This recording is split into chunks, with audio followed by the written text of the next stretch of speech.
Top 10. Spooky season is upon us, but while Halloween boasts an impressive array of trademarked monsters, there are just as many that are not so great.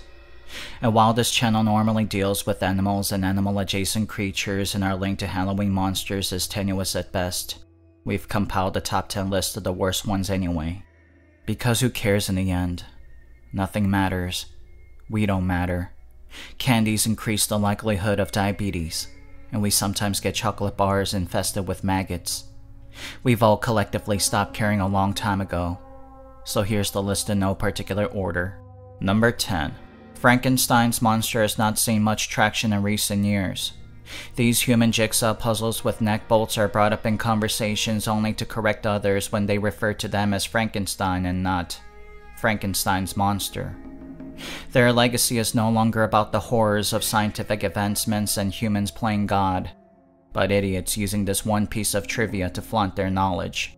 Number 9. Skeletons are the most fodder of monsters, first popularized by D&D and then subsequently the Karate Kid. They're usually there to fill the time before the actual threats appear, but they do sometimes combine into giant centipedes or spiders. Number 8. Werewolves used to be scary, but their transformation is far too conditional for them to be practical. Horror that is contingent upon the phase of the moon is completely unreliable. Availability is the best quality, both in employees and monsters. Number 7. Zombies are pervasive across all media because they fuel our dark desire to destroy hordes of human facsimiles without facing any consequences.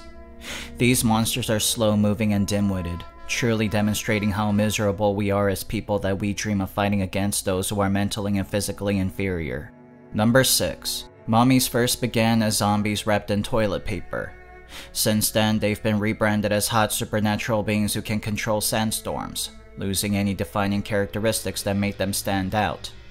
But then again, the only thing that made them unique was being wrapped in dirty linen, so is their legacy even worth considering? No. Number 5. Witches may be boring, but they're one of the biggest Halloween staples. If Halloween was a cookout, then witches are potato salad. They're never the main feature, but people notice when they're not there. Number 4. Speaking of Halloween staples, you can't have a Halloween without a couple of vampires in the mist. Recently, they've become more of a tortured gothic hero instead of the classic scary eccentric recluse. People aren't sure whether to fear them, or to sleep with them, or both. Number 3. Creatures from the Black Lagoon are just swamp fish with limbs and they're about as unattractive as you can get as monsters. And yet, Guillermo del Toro found a way to make people swoon over fish. They weren't all that scary to begin with, and now we've got people diving into swamps to find their soulmates. Number 2. What even are ghosts? Are they apparitions that look like floating bed sheets? Or are they translucent people?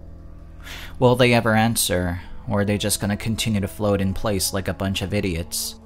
And finally, number 1. The ones we should fear the most are those neighbors who offer dental flosses to trick-or-treaters and religious zealots who lecture kids about the evils of paganism. They've proven themselves to be incapable of joy and are prone to imposing their morals on children, which makes them far more sinister than any monster. I'm an old treehouse full of dirty magazines, and this has been another episode of Top 10. Please like, comment, and subscribe for more factual Top 10 lists. Have a wonderful Top 10 day.